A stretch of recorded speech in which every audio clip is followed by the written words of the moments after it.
ای دعوت همین پیغمبر نازنین یافتم. برای این برادرای عزیز و گرامی این چیزها را در ذهنتون بگیرین. فرصتاتون هستای، امکانیتاتون هستای. خدای مهربان از یک وضعیت خوب آورده است. از این برادرای عزیز استفاده کنید. این لازمه و این در کاره. سخنی را که از وحی الهی بود، 4 چیزی که بود، اگه دیگه مختصرش میکنم. گفت که سمتو که عن الباطل لی صوم. الله مهربان گفته بود است که کدام انسانی اگر همیشه زبانش از گفتن باطل اگر حفظ کنه، در نزد من به مثال کسی است که روزداره. میفهمین؟ میدونید چقدر روزدار، اگه پاداش روزدار شما میدونید که روزدار در نزد الله چگونه مقام و مرتبه داره. شما میگه همون مقام میگیری، تا همون منزلت میگیری. زمانی که اگر از حرف باطل، از حرف بیهوده، خلاص که در صحبت داملا همین چیز بسیار زیبا و خوب صدا هم داد. ما وقتی که همین زبانه که اگر از گفتن بیهوده اگر توانیم کنترل کرده، برادر عزیز، ببینی که نزد الله تو مقام روزدار داری. برای چی حضرت میگو من یزمن لی ما بین لحیی و ما بین رجلی از من له الجنه.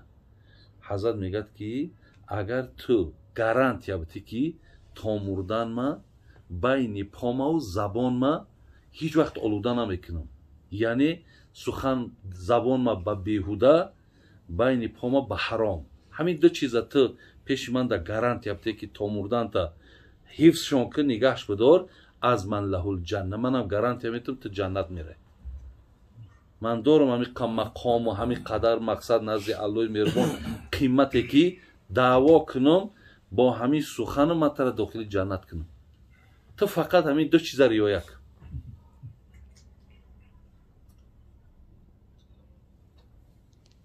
امروز داملا را صحبت گوش کن. یک گپی معقول بودن. یک چیزی بود که مثال همین حاضر همون دهن بندوی که داریم، یک خوبیش بود در همینه که میدروی گپ نمیزنی. میدروی مخصوص درست خمیشینی میفورد یک بوگی گپ زنم، دهنی باسگی دهنی تو بازی گپ زنم. همین چیز مانع شده است. بسیار گپی معقول که همون را دهن تا بست، همین دهنی بسته نمی خودش الله که همین چیزی است که همون حکمتی که داملا گفت، همون کرونا ویروس هم حکمت داشت، همین یه حکمت است. از بس که ابوبکر صدیق که حرف بیجا نداشت، اونها وقتا مسکن نداشتن، میگه سنگ در دهنش میگردون که من حرف بیهوده نگوم. که ابوبکر صدیق خاک پاشیم و حرف بیهوده میگه، او سبحان الله مونده، الحمدلله مونده، سخن بیهوده میگه رنگی. لیکن کارهایی میکردن که مقصد تا ما هم به همون چیزها ما پیروی کنیم. دیم چی گفت؟ گفت حفظ کالجوارح عن المحارم لی صلات. بین این جسد زیبایی که الله در ما آفریده، برادر عزیز، میگه ایرا تو از هر چیزی که من او را حکم حرام دادم، او را برای تو مقصد من کردم که ننوشش، نخورش، نپوشش، نگو. هر چیزی که حرام کردم، همین جسمی زیبا تا از همو حفظ که تو در نزد من مثل نفری هست که 24 ساعت در نمازی. تمام لحظه تو نماز نویسانده می شود، به شرطی که شما وجودتان از حرام، برادر عزیز، نگه بداری. ولی یکی از سبب‌های همین میدونین که همون پرده بدن بین من و بین الله دعام همین است که حلق‌های ما برادرای عزیز از تناول یا از مثال نوشیدنی های مکروه مقصد بگیم مشکوکای یا حرام هر چیزی که آلوده می شود حتی مانع هم می شود و حتی همین فرزند هم میدونی که لقمه تاثیر داره. برای همین بسیار این هم خیلی و خیلی مهم است. خیلی لقمه هم بسیار مهم بوده است که مثل حکم نماز داره. سیم و ایاسک عن الخلق لی صدق، تکیت از مخلوق بردار، تکیت بر من بگذار، مثل نفری هستی که دائم خیر و احسان داری. یعنی هیچگاه ایتا بگیم که پایه مستحکم مخلوق قرار نتی. خیلی که امروز برادر عزیز میبینیم که در روزمره خودمون امروز هر نفر برای خودش گفتی همین اصطلاح امروزه یک کریشه داره، لیکن نمیداند که این کریشه هم غلطیدن داره، شکستن داره. ممکنه که گفتی همین حضرت داملوز بسیار صحبت خوب کرد، همون بنده که در همون بستگی بود قطعی همون کریشت بخیزی برای ایشا ممکنه که او کریشه بلا بشه قطعی هم دون بیامده برای مخلوق تکیش همین ای برادر عزیز. حضرت مولایی میگفت از خدا خواه هر چی خواهی ای پسر، نیست در دستی خلایی خیر و شر. دستی مردم در نی خیره نی شر، ای خدا بخواه هر چی میخواهی. بعد گفت هر کی خواند غیر حق را ای پسر، کیست در عالم از او گمراه تر. غیر خدا را خواندگی آدم در از او در گمراه تر در روی عالم کیه دیگه. برای این حضرت ابراهیم وقتی در آتش میپرتافتن برادر عزیز بین حتی جبرائیل هم جواب داد. تصور کنین این مرتبه و مقام حضرت گرفته بود. میگه کان آخر کلام ابراهیم حسبی الله و نعم الوکیل.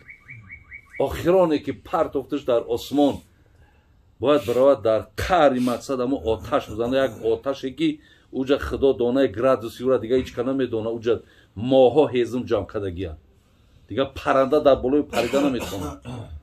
در درون همون وقتی برای تکیه با الله چیکارش کرد؟ یا نار کونی بردن و سلاما علی ابراهیم.